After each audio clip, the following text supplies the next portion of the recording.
Medical science کا علم ہے، جن میں دو علم سب سے زیادہ اہم ہیں.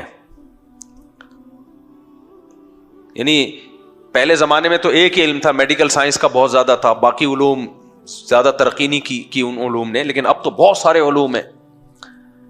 کمپیوٹر سائنس کا علم، آج کل یہ نہ ہو لوگوں کی زندگیاں جینا مشکل ہو جائے لوگوں کا.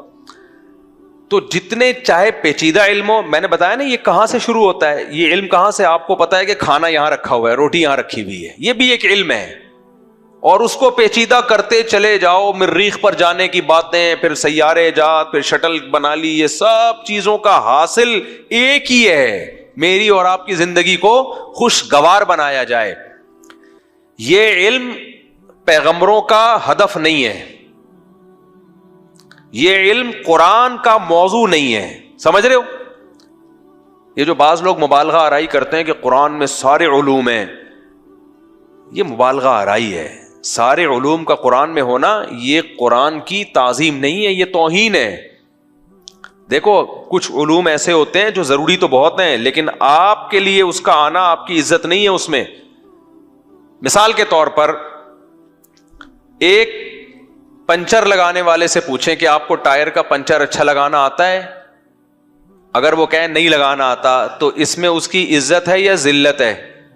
بولو ذلت ہے.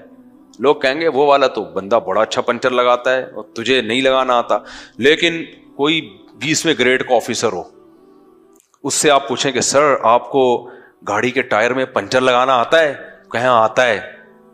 سر آپ کو جو چانپیں ہیں وہ بنانا آتی ہیں؟ گائے جب ذبح ہوتی ہے اس کی چانپیں آپ اچھی بنا لیتے ہو؟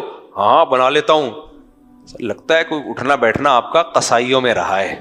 ابا آپ کے 18ویں یا 19ویں گریڈ کے نہیں تھے، ابا کیا تھے؟ لگتا ہے ان کی بھی کوئی پنچر کی دکان تھی، ورنہ ایک 18ویں 19ویں گریڈ کے آفیسر کا پنچر لگانے سے کیا تعلق ہے؟ سمجھ رہے کہ نہیں سمجھ رہے؟ تو ایک ہی چیز کا آنا ایک شخص کے لیے عزت کی بات اور دوسرے شخص کے لیے ذلت کی بات. کیا مطلب؟ جیسے جیسے آپ کا مرتبہ بلند ہوتا ہے، آپ کے علم کی جو نیچر ہے وہ بھی تبدیل ہوتی چلی جاتی ہے.